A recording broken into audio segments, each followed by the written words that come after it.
Fala, meus lobinhos e minhas lobinhas, como vocês estão? Vocês estão bom? Gente, eu sou o Nick, serei o professor de Geopolítica de vocês.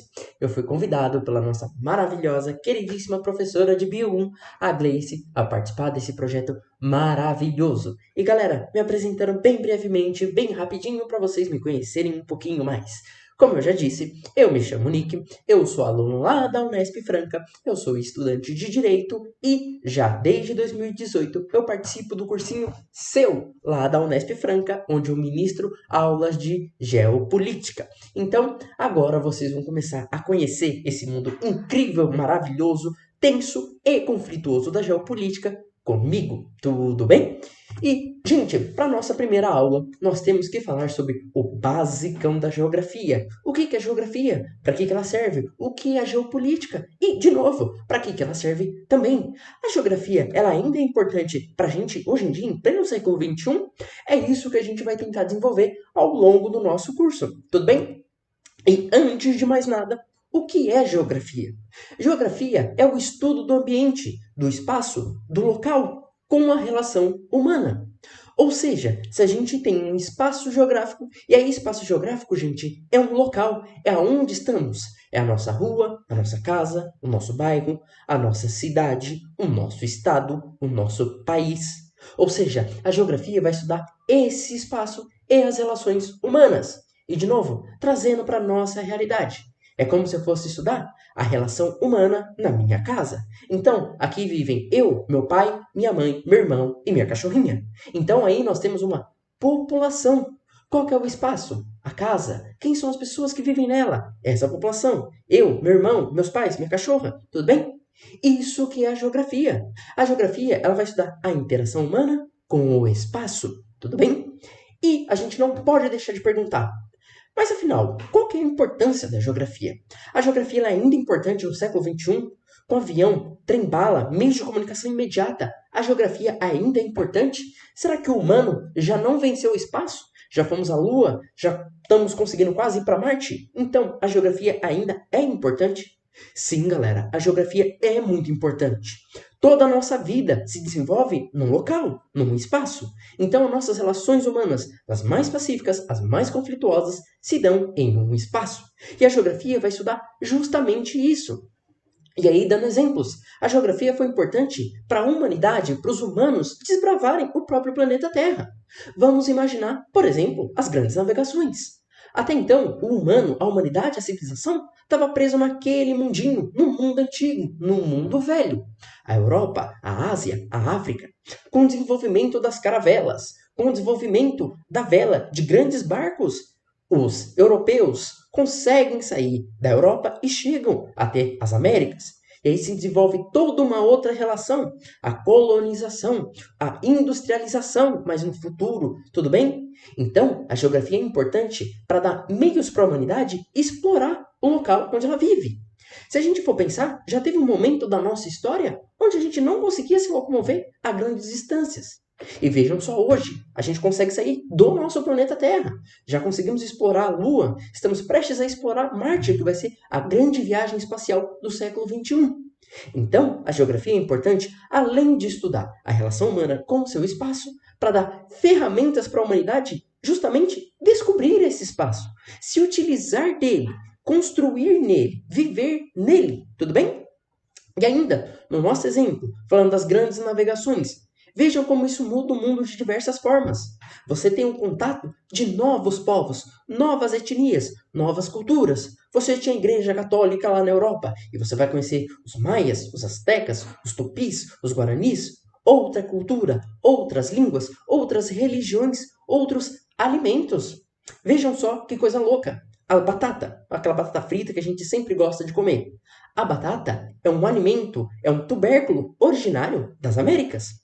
Não fossem as interações humanas, o deslocamento humano no espaço, a gente não conheceria a batata. O tomate também é uma fruta, um fruto aqui de origem das Américas.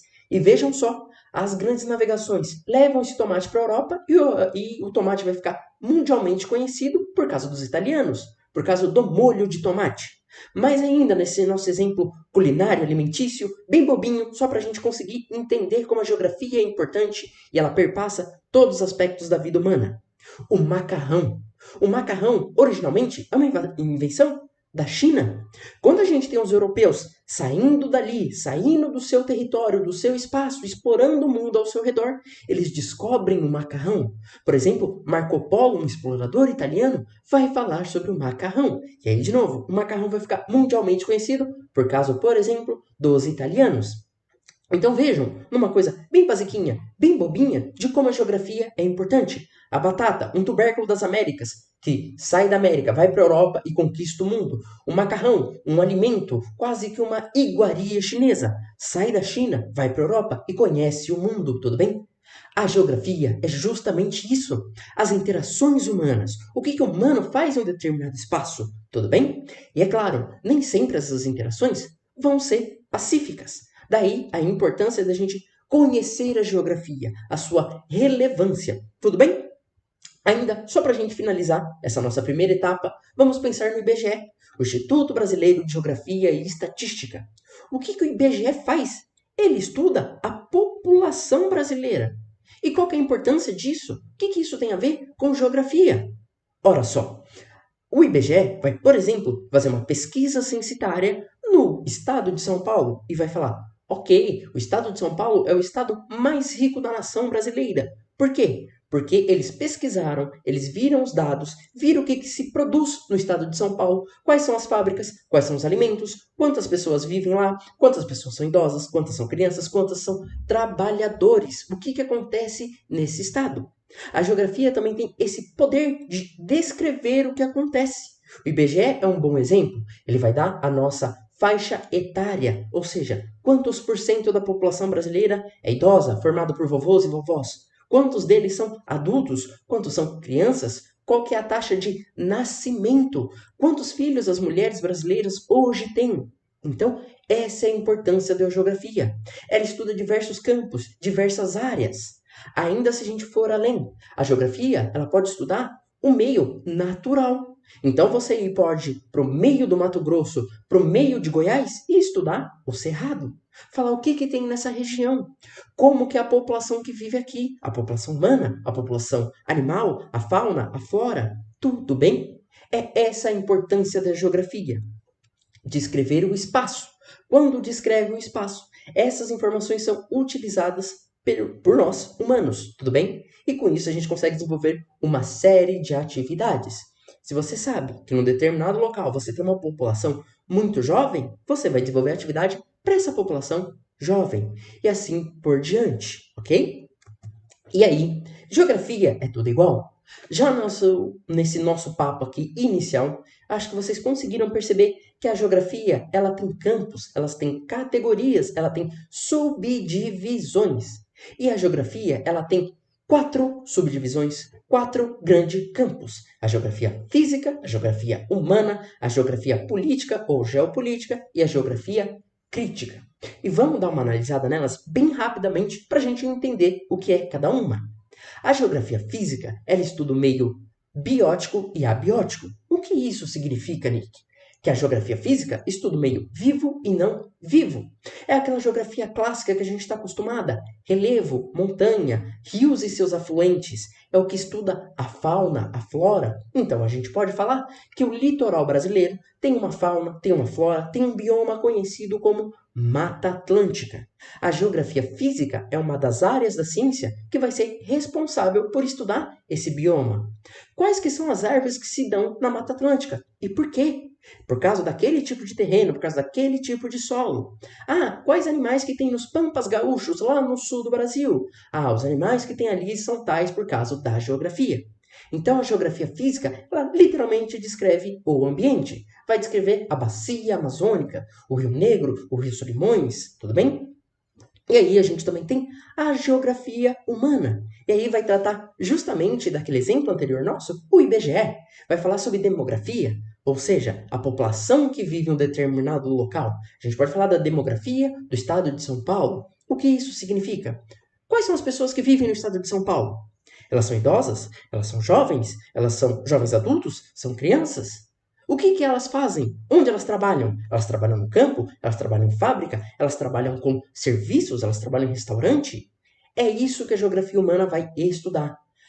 A população, os humanos, as pessoas, os homens, as mulheres, as crianças que vivem em um determinado local. Vai descrever isso e com isso a gente consegue tirar um monte de informação. Tudo bem? A gente pode falar que, por exemplo, a Grande São Paulo, ou seja, a capital paulista e as cidades ao seu redor, é uma das maiores regiões metropolitanas do planeta. O que isso significa? Que São Paulo é uma das maiores cidades do mundo. E isso está intimamente ligado à geografia humana. Por que é uma das maiores cidades do mundo? Por causa das pessoas que vivem ali, por causa da economia que tem naquele local, por causa da história que desenvolveu aquela cidade. Então, é isso que a geografia humana estuda, tudo bem? Já a matéria que nós vamos estudar aqui junto, no decorrer do ano, é a geopolítica ou geografia política. Não se preocupem com essa diferença de termos, no final das contas, é a mesma coisa. Geopolítica e geografia política é a mesma coisa. E aí, gente, vamos juntar as duas palavras. Vimos até agora que geografia estuda o espaço. E política, a gente sabe bem o que é política. A gente sabe que são acordos, são ideologias, são conceitos. Então a gente vai estudar a política geográfica, a gente vai estudar como que se dá a política em um determinado espaço. Melhor ainda, explicando, indo mais a fundo, são as relações diplomáticas.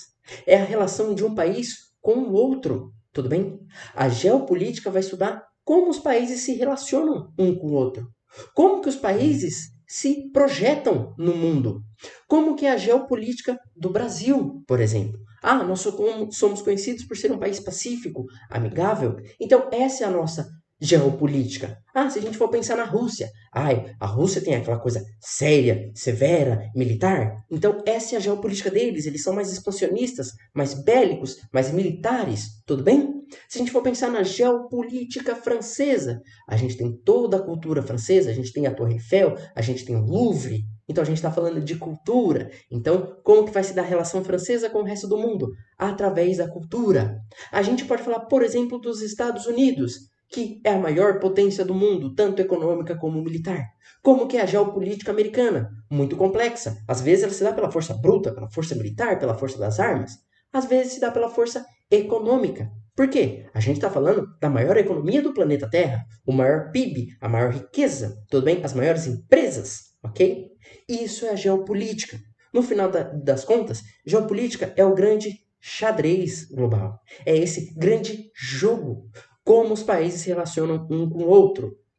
E aí, tratando de exemplos concretos. Os Estados Unidos, até agosto agora, estavam no Afeganistão. Por que eles saíram? O que isso tem a ver com geopolítica? O que isso tem a ver com cultura? O que isso tem a ver com religião? O que isso tem a ver com guerra? Qual que é o interesse econômico? Qual que é o interesse cultural? Isso tudo quem responde é a geopolítica. Tudo bem? Por fim, galera, tem um último campo da geografia que é importante a gente citar, que é a geografia crítica. Se vocês perceberem até agora, eu disse que a geografia ela expõe, ela descreve. Ou seja, a geografia é uma ciência humana muito descritiva, que ela vai falar o que tem ali e pronto. Já a geografia crítica, ela vai um pouco além. Tudo bem, ela vai descrever o que tem em um determinado local, só que ela vai querer saber o porquê. Então, se a gente vai falar, por exemplo, do continente europeu, da União Europeia, que são países muito desenvolvidos, que têm bons níveis educacionais, bons níveis de saúde, uma boa renda, a geografia crítica ela não vai só descrever. Ela vai querer saber o porquê. Quem é que fez a Europa ser do jeito que ela é? Como ela se sustenta? Será que ela está em crise? Será que ela está crescendo? Será que a Europa é tudo isso? A geografia crítica ela é analítica. Ela vai analisar, ela vai indagar, ela vai perguntar os porquês. Tudo bem? Isso que é a geografia crítica. Tudo bem? Então, gente, resumindo. Geografia é a descrição do espaço e suas relações humanas. Dentro da geografia, a gente tem diversos campos. Temos 4 principais. A física, que vai descrever o meio vivo e não vivo. A geografia humana, que vai descrever as populações, as interações humanas naquele espaço. Nós temos a geografia política, que vai descrever a relação dos países um com os outros. E a gente tem a geografia crítica, que vai analisar criteriosamente, analiticamente, a geografia, essa descrição, esse espaço e suas pessoas. Tudo bem? E aí, se tratando de geopolítica, tem algumas pessoas que são muito importantes. É claro que existem muitos autores e autoras dentro da geopolítica, dentro da geografia. E eu trouxe 4 principais aqui para a gente entender um pouquinho, para a gente começar a estudar. O primeiro deles é esse senhorzinho aqui, todo pomposo, cheio da farda bonita, com uniforme azul, esse cabelinho. Esse é o Karl von Clausewitz. Karl von Clausewitz, esse nome chique, esse nome alemãozinho, ele era um prussiano. A Prússia é um país que não existe mais hoje. Ironicamente, ele não era um geógrafo. O Karl von Clausewitz era um militar, ele era um estrategista, só que ele se utilizou muito da geografia. E tem uma frase dele que é muito importante. Ele diz que a guerra é a continuação da política por outros meios. O que isso significa? O que o Clausewitz está querendo dizer? Que a guerra nada mais é do que a política sendo exercida, sendo feita pelas pessoas de uma outra forma. Guerra é política. É isso que ele está dizendo. E por que eu trouxe esse cara? Por que eu trouxe um estrategista, um militar? Porque quando a gente está falando de geopolítica, a gente vai falar basicamente de conflitos. Conflitos militares, conflitos econômicos, conflitos sociais, conflitos culturais, conflitos étnicos, muitos tipos de conflito. E a política, a guerra estão intimamente ligados. Guerra não é só um conflito, não são só pessoas se agredindo, se matando. Ela tem interesses por trás. Pode ser um interesse político? Sim, pode ser um interesse político. Pode ser um interesse econômico. Pode ser um interesse cultural. O importante é entender que guerra não é só um conflito. Ela é política, ela é a continuação da política de uma outra maneira. É o braço da política, é uma ferramenta dela. Tudo bem? Um outro senhor que é muito importante a gente também entender é o Yves Lacoste, esse senhor barbudinho aqui. Yves Lacoste, ele é um francês. E vejam só uma frase dele que é muito interessante, que é muito importante para a nossa matéria. A geografia serve em primeiro lugar para fazer a guerra. Olhem só a frase dele. Vou repetir. A geografia serve em primeiro lugar para fazer a guerra. Então, Yves Lacoste, que era um geógrafo, ele é um importante autor da geopolítica, ele fala que a geografia vai servir como principal para fazer a guerra. E por quê? Por que ele disse isso? Porque a geografia é uma ciência descritiva. Então, se a gente for falar, por exemplo, da geografia do Iraque, a gente vai ver que no Iraque tem muito petróleo. E as potências que têm interesse no petróleo, que consomem muito petróleo, que precisam de muito petróleo, vão fazer guerra por causa disso. E como que eles vão fazer a guerra? Como eles deram início a essa guerra? Através da geografia. Porque a geografia vai descrever aquele local. Vai falar, é um deserto que tem muito petróleo. Ok, então ali eu tenho um interesse econômico. Por isso que eu vou fazer a guerra. E essa guerra só foi feita por causa da geografia. Claro, gente, aqui simplificando, exemplificando, para ficar mais palpável, para a gente conseguir enxergar.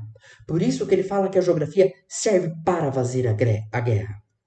Mas ainda, com essa mesma ciência descritiva que a geografia, a gente pode falar que um terreno ele é montanhoso. E se ele tem muitas montanhas, é difícil de invadir, tudo bem? Então, por isso que quando a gente fala em conflitos no Rio de Janeiro, conflitos da polícia com facções, é tão difícil, é tão intenso, é tão tenso, porque a gente tem um relevo, a gente tem montanhas, e isso favorece quem está se defendendo. E, de novo, a geografia ali está para descrever. Ela vai conseguir falar se um lugar é mais fácil, mais difícil de ser invadido por causa da geografia. Tudo bem? E vejam só como os conceitos se relacionam. O Yves Lacoste fala que a geografia serve para fazer a guerra. O Clausewitz fala que a guerra é a continuação da política. Vejam, então, o que a geopolítica vai estudar. No final das contas, o que a geografia vai estudar? Os conflitos políticos, os conflitos geográficos. Tudo bem? Vejam como os conceitos, como as frases, como os pensamentos, como esses pensadores se comunicam, se conversam, ok? Uma outra pessoa que a gente não pode deixar de falar é o Friedrich Ratzel. Esse senhorzinho barbudo aqui, parecendo o Papai Noel, também um alemão. Ele, inclusive, é considerado um dos pais da geopolítica. Ele foi um importante autor da geografia. Ele também foi um antropólogo, um historiador. Ele era um pensador no geral. O Ratzel, além dele ter a sua importância histórica, além dele dar início a ciência da geopolítica, ele vai ser importante por causa de um conceito chamado determinismo geográfico. E o que era esse determinismo geográfico? Ele falava que por causa das condições daquele local, daquele país, daquela população, daquela região, a sociedade ia se desenvolver de uma maneira. Exemplificando, a gente pode pensar na cidade de Londres, lá na Inglaterra, capital do Reino Unido. Uma cidade que está muito próxima ao mar, que vive num local onde está cercado por mares. Então, a população ali só tinha um lugar para se expandir, que era explorar os mares. Eles tinham que sair dali. E aí a gente vê a Inglaterra como uma potência colonizadora. Trazendo para o nosso exemplo, a gente pode pensar no território de Portugal. Portugal, um país pequenininho, estreito ali na Europa, de frente para o mar. Os portugueses só podiam ir para um lado, para o mar, porque do outro tinha a Espanha. Eles não podiam ir para cima da Espanha, já tinha um país, já tinha um povo, já tinha uma população. Então, eles só poderiam se aventurar a mares nunca dantes navegados. E aí Portugal também vai se tornar uma das maiores potências marítimas que o mundo já viu. Então, o que o Ratzel vai tentar dizer? Que determinadas condições geográficas vai determinar a sociedade, vai determinar o desenvolvimento, a economia, a cultura, tudo bem? E isso é um fato, é uma verdade. Condições geográficas moldam um povo, moldam uma cultura, ok? É claro que também esses conceitos do Ratzel, eles também foram usados em sentidos ruins, eles foram deturpados. O determinismo geográfico, ele serviu também por muito tempo para falar que uma população era não desenvolvida, era pobre, era subdesenvolvida por causa do local onde morava. Por muito tempo, o determinismo geográfico, ele serviu para falar que os países desenvolvidos, as sociedades desenvolvidas, só existiam no norte global, só existiriam na Europa, no Canadá, nos Estados Unidos, tudo bem? Então, esse é um conceito muito importante para a gente entender. Sim, a geografia vai determinar muita coisa, só que ela não é uma sentença, ela não é perpétua, ela não é para sempre. Ela só é mais uma das condições, mais uma das questões, mais uma das ferramentas que moldam a sociedade, que molda a vida humana, ok? Por fim, um último autor para a gente falar, para a gente comentar, é o Milton Santos. Milton Santos, e aí o nome ele já entrega, é um brasileiro. É esse senhorzinho aqui com esse sorriso muito simpático. Ele é um baiano, era um baiano, porque infelizmente ele veio a falecer, e simplesmente ele é um dos maiores geógrafos do século XX e século XXI. Talvez, provavelmente, o maior geógrafo do século XX. Ele, inclusive, recebeu um prêmio chamado Votorantim Lud, que é conhecido como o Nobel da Geografia. E por que ele é tão importante? Por que eu dei tanta relevância para ele? Por que ele recebeu o equivalente do Nobel da Geografia? Porque ele vai descrever, ele vai desenvolver um conceito que hoje a gente usa muito, que é a globalização. Ele que vai falar, ele que vai explicar, ele que vai apresentar os conceitos do que é globalização. Tudo bem? E aí, a gente vai falar numa aula específica só sobre globalização, mas explicando bem rapidamente. Globalização quer dizer que agora o mundo está unido. O mundo ele está menor. Não porque as fronteiras diminuíram, porque o planeta diminuiu de tamanho. Não é por causa disso. Mas é que por causa da geografia, por causa das ciências, por causa do desenvolvimento humano, as distâncias foram encurtadas. Antes, se a gente for pensar, ainda na época das grandes navegações. Se você queria sair de Lisboa e chegar até o Rio de Janeiro, você demorava meses. E você não sabia se você ia chegar. Você dependia do vento, você dependia das ondas, da maré. Hoje em dia você pega um avião. Hoje em dia o vento, as marés não são mais um problema. Se a gente for mais para trás da história ainda, há não muito tempo atrás, se a gente for pensar no Império Romano, seria impossível um romano sair de Roma, da Itália, e chegar até o Caribe, até o México. Seria impossível. As condições geográficas do desenvolvimento humano não permitia. Com o avanço da geografia, das ciências, do desenvolvimento humano, as distâncias são encurtadas, tudo bem? Um último exemplo para a gente tratar, para a gente pensar um pouquinho. Vamos pensar em trens. Trem, que foi uma invenção ali do século XVIII, que revolucionou a vida humana. Antes você estava preso à carroça, ao cavalo, à força das suas próprias pernas. Demorava para você se locomover. Com trem, isso fica rápido. E aí você tem um desenvolvimento muito intenso. Se a gente for pensar hoje em dia, nós temos trem-balas, trem que vai a 400, 500, 600 quilômetros por hora. E isso que já é uma tecnologia que está ficando para trás. Hoje a gente tem trens que vão ser movidos por ímãs, pela levitação magnética. São trens muito mais rápidos, ok? Se a gente for pensar também no avião, vamos pensar no 14 bis, o primeiro avião que tinha, voava baixo, poucos metros, conseguia se locomover em curtas distâncias. Hoje, olha o tamanho dos aviões que a gente tem. Aviões que carregam 300, 400, 600 pessoas, que viajam a quase 1.000 quilômetros por hora, que faz com que você consiga sair de São Paulo e chegar até em Nova York em menos de 10 horas. Então, isso tudo vai dar na globalização. As fronteiras diminuem, as pessoas se comunicam mais, elas interagem mais umas com as outras. Tudo bem? E aí, gente, só deixando bem claro aqui, globalização é um conceito muito importante. E a gente vai ter uma aula específica para tratar só sobre esse tema, ok?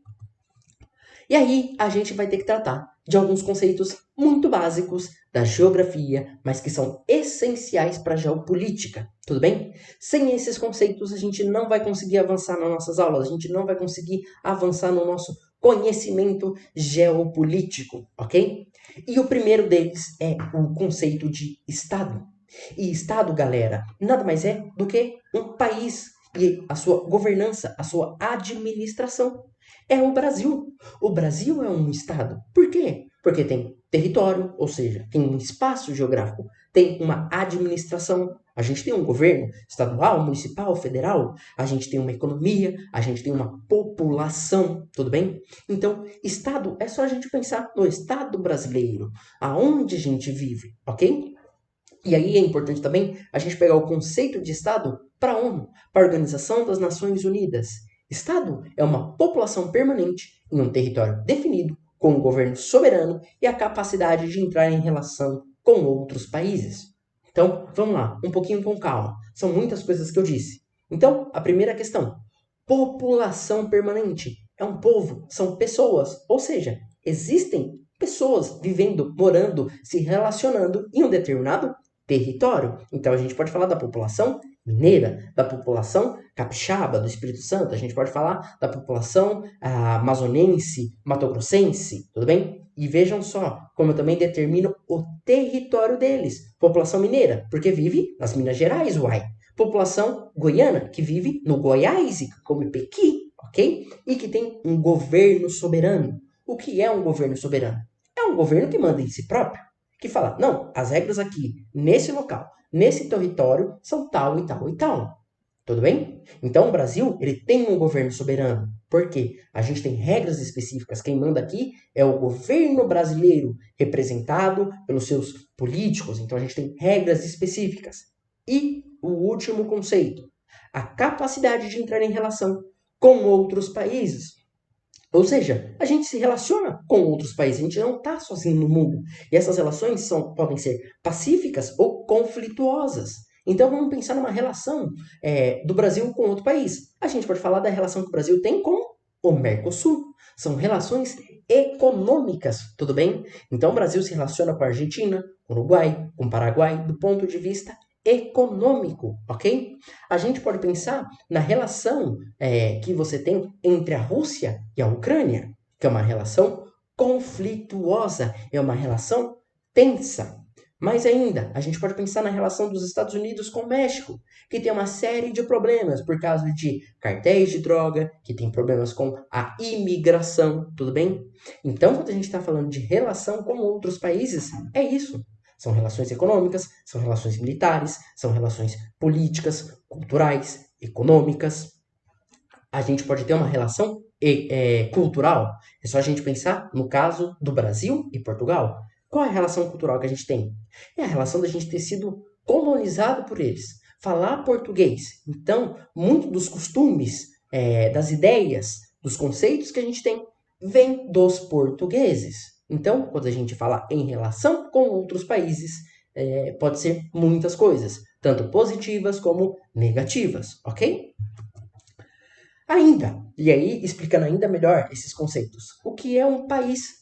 País nada mais é do que um entendimento territorial, é o espaço, são as fronteiras. E aí, dando exemplo aqui, os Estados Unidos são um país, por quê? Eles têm um território. Ao norte, eles fazem fronteira com o Canadá, ao sul, eles fazem fronteira com o México. Então, a gente está falando das fronteiras, do espaço, do pedacinho de chão. Tudo bem? É isso que a gente fala quando se refere a país, ao território, ok? Ainda vamos pensar um exemplo brasileiro. A gente pode falar sobre o território de Santa Catarina.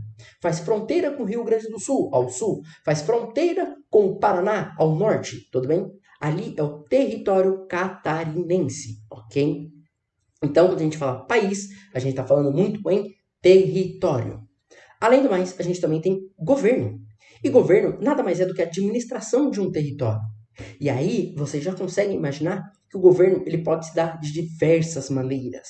A gente pode ter um governo ditatorial, a gente pode ter um governo democrático, a gente pode ter um governo teocrático, ou seja, onde religião e política estão juntas. A gente tem várias formas de governo. A gente pode ter um governo presidencialista, onde nós temos a figura de um presidente. A gente pode ter um governo parlamentarista, onde a gente tem um primeiro-ministro e seus parlamentares. Ou seja, governo é a administração de um território. E essa administração, ela pode ser de diversas maneiras, ok? Outra ainda, nós vamos ter as pessoas que vivem nesses territórios e, por consequência, as suas crenças. E aí a gente está falando de povo, cultura e identidade cultural. E aí, povo é muito fácil de entender. São as pessoas que vivem naquele território. A gente tem o povo goiano, a gente tem o povo pernambucano, a gente tem o povo paraense.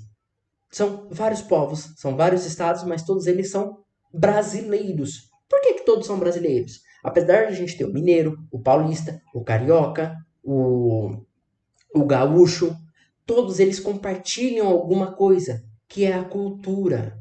Tudo bem, o gaúcho ele pode tomar chimarrão e o cara do Mato Grosso do Sul tomar tereré.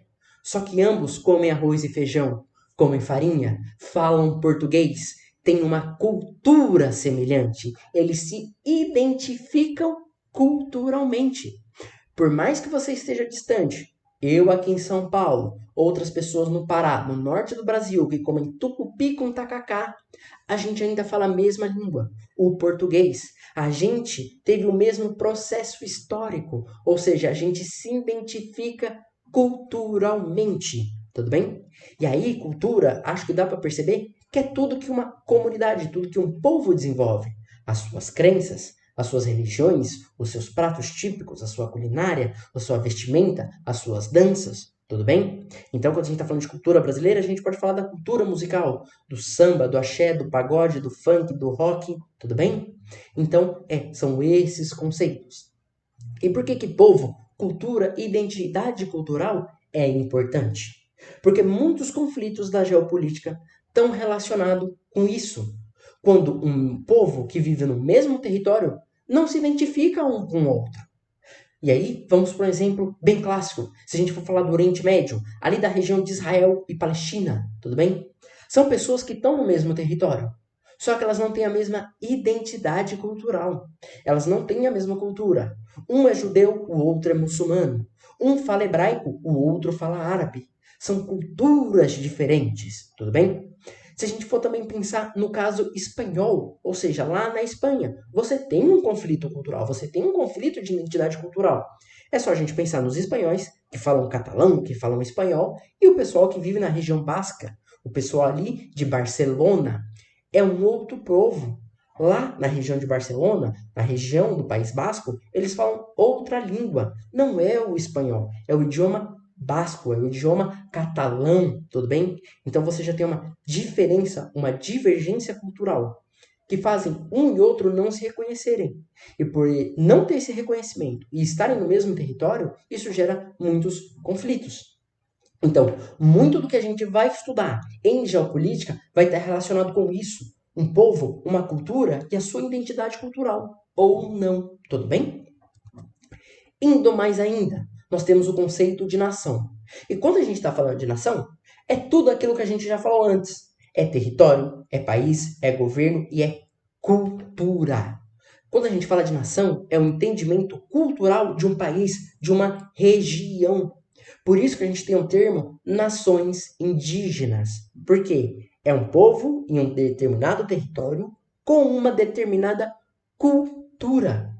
Nação é aquele mesmo conceito que a gente já veio falando, só que com um aditivo de cultura. Então, quando vocês forem pensar em nação, é só pegar o conceito de território mais cultura. E aí nós temos nação. Eu acho que o melhor exemplo sempre é nações indígenas. Por que várias nações indígenas? Porque são diferentes povos, são diferentes culturas. A cultura guarani não é a mesma da cultura caiová. A cultura tupi não é a mesma dos tupinambás, ok? E aí, se a gente for pensar, coisas que a gente não imagina muito, nós temos muitos nomes que vêm de nações indígenas. Guaianazes, Guarulhos, eram povos indígenas, eram nações indígenas. Tamoios, nomes que nos soam familiar. Guarulhos é o nome de um município em São Paulo. Guaianazes, nome de um município também em São Paulo, mas que eram, historicamente, e há pouco tempo atrás, nações indígenas. E aí, por que nação? É um território mais uma cultura, ok? E por fim, nesse balaio de gato, nós temos um outro conceito, o Estado-nação. Então, nação, a gente já viu que é o território mais cultura. E o que era o Estado? O Estado é o entendimento político, administrativo de um país. Então, a gente está falando de um território, um povo, um governo e sua cultura. Estado-nação é o conceito mais amplo, mais complexo, porque pega tudo aquilo que a gente viu anteriormente, tudo isso que eu expliquei para vocês, e junta. Isso é o Estado-nação, ok? Se tratando de geopolítica, gente, esses conceitos são muito importantes. E mais ainda, a economia tem um papel fundamental dentro da geopolítica. Muito dos conflitos, muito das relações positivas e negativas que a gente tem entre países envolve a economia. Então é importante a gente ter um mini repertório econômico. É importante a gente decifrar o economês, tudo bem? E apesar de para alguns esses serem conceitos muito básicos, eles são também na mesma medida muito importantes, tudo bem? Para a gente entender como a geopolítica vai se desenvolver. E o primeiro deles é o PIB, o Produto Interno Bruto. E o que significa PIB, Nico? O que quer dizer Produto Interno Bruto? É toda a riqueza gerada, consumida por um país. Esmiuçando, explicando mais ainda, é tudo que o Brasil vai produzir, consumir, vender, exportar, importar. É tudo que a gente vai fabricar, trabalhar. É toda a riqueza produzida por um país num determinado tempo. Quando a gente fala de PIB, normalmente a gente fala de PIB anual, ou seja, toda a riqueza que foi produzida durante um ano. E aí, quando a gente fala que o PIB aumenta, quer dizer que a gente produziu mais riqueza. Quando a gente fala que o PIB diminuiu, quer dizer que a gente não produziu riqueza. Tudo bem que a gente não conseguiu ter um avanço econômico, ok? PIB é toda a riqueza produzida por um país, por um território, ok? E indo além, a gente vai ter dois conceitozinhos muito importantes: superávit e déficit. Superávit, lucro, déficit, prejuízo. E aí, galera, lembrando, isso aqui não é uma aula de economia, a gente está falando de geopolítica. Então, vai ser um pouquinho mais básico, mas que é importante a gente entender. Superávit é quando um país tem lucro. E o que significa um país ter lucro? Quer dizer, simplificando, que ele mais vendeu do que comprou. Quer dizer que ele mais exportou, que ele mais mandou para fora, que ele mais vendeu do que importou, do que ele comprou, do que ele trouxe de fora. E aí, déficit, como é o prejuízo, é o conceito oposto.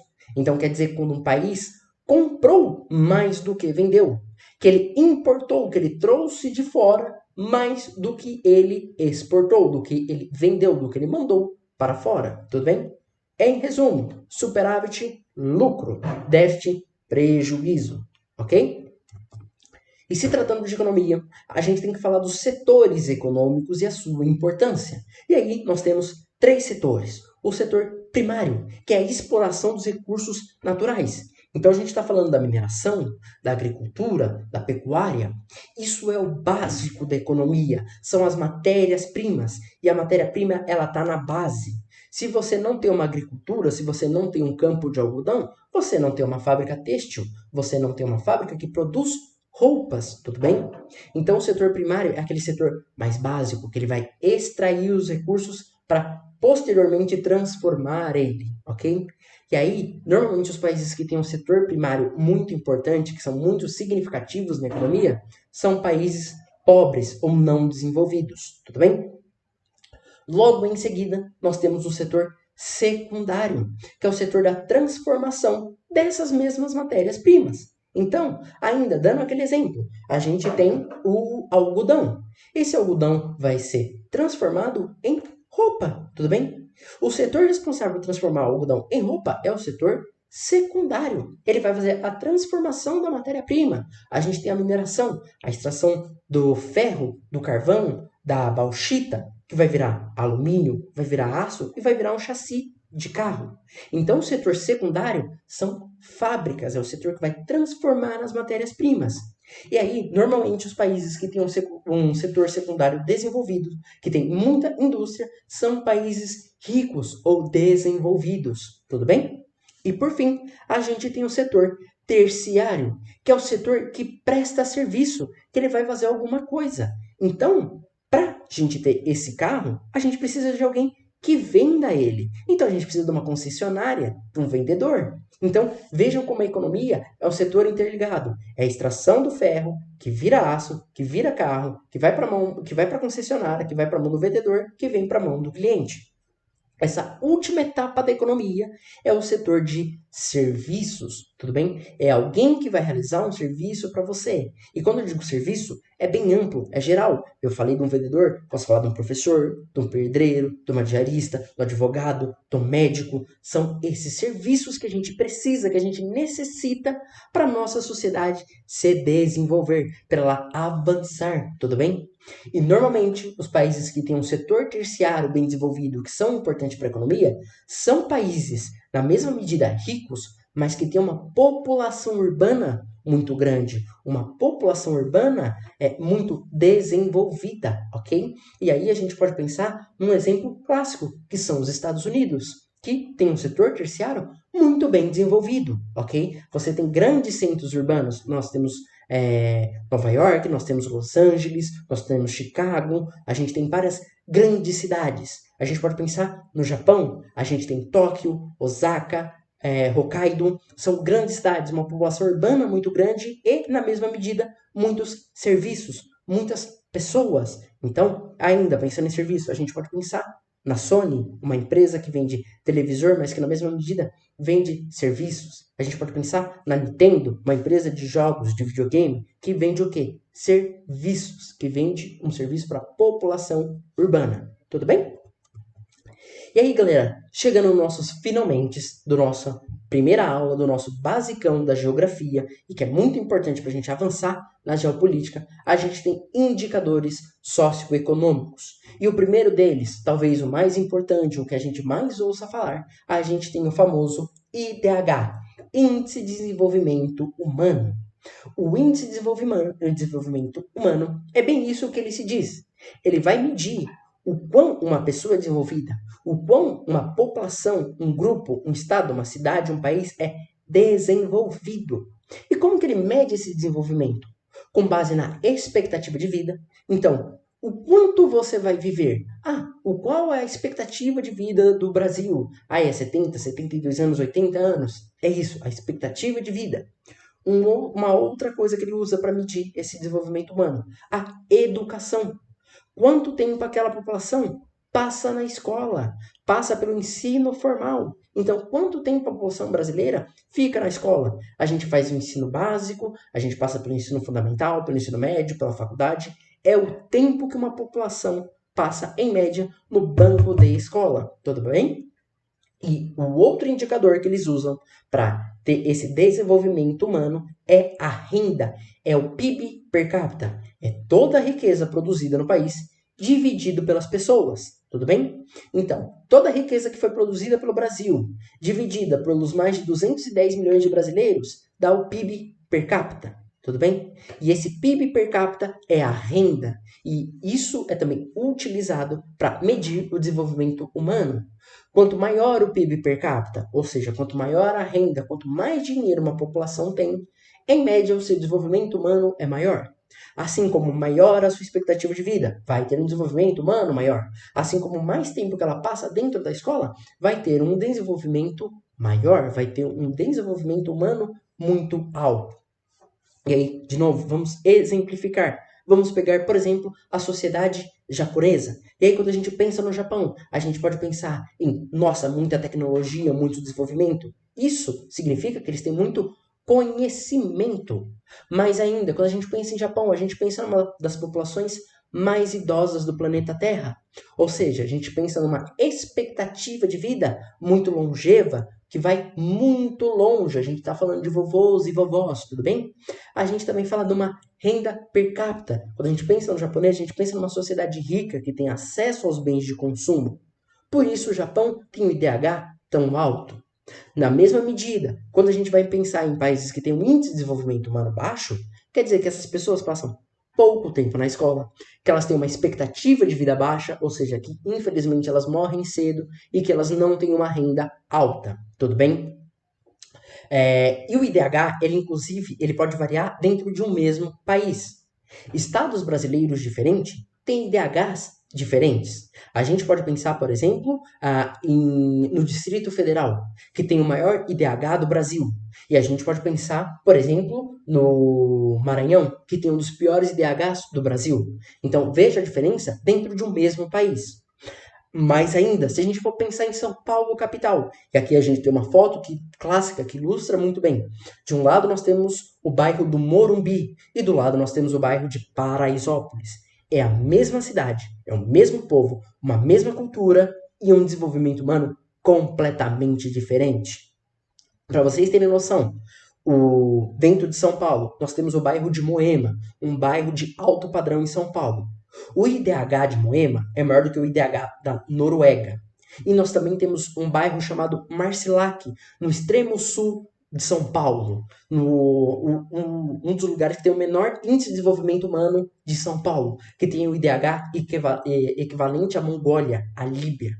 Então vejam a diferença de desenvolvimento humano dentro da própria cidade, dentro dos próprios bairros, tudo bem? E aí, por fim, o último indicador socioeconômico que a gente tem é o coeficiente de Gini, ou meramente denominado Gini. O coeficiente de Gini mede a desigualdade dentro de uma sociedade. O quão desigual é uma sociedade. E aí, acho que ficou muito bem claro que o Brasil tem um coeficiente de Gini muito elevado. Ou seja, que a gente tem uma desigualdade social muito forte, muito intensa. Olha as diferenças que a gente tem de um estado para o outro, de um município para o outro, de um bairro para o outro, na mesma cidade, tudo bem? E aí, de novo, no nosso exemplo anterior, vamos pensar no Japão. A gente não vê uma desigualdade econômica, uma desigualdade social tão intensa dentro da sociedade japonesa. Já na sociedade brasileira, a gente vê uma desigualdade muito intensa. Tudo bem? Galera, no mais, era isso. Essa foi a nossa primeira aula de geopolítica. Eu espero que vocês tenham gostado. Sei que é bastante coisa, sei que são muitos conceitos e qualquer dúvida vocês podem deixar aí nos comentários. Vocês podem me procurar. Inclusive eu tenho algumas outras redes, tá? Se alguém quiser me procurar, me vem no Facebook, no Instagram, no TikTok, no YouTube, é só vocês procurarem por Tic-Tac da Geografia, que eu tô lá falando de geografia, atualidades, geopolítica. Vocês podem me procurar, tudo bem? Que a gente pode tratar de muito mais outros assuntos. Qualquer dúvida, deixem nos comentários. Não deixem de curtir o vídeo, não deixem de se inscrever no canal. E no mais é isso. A gente se vê até a próxima. Beijinho, meus lobinhos.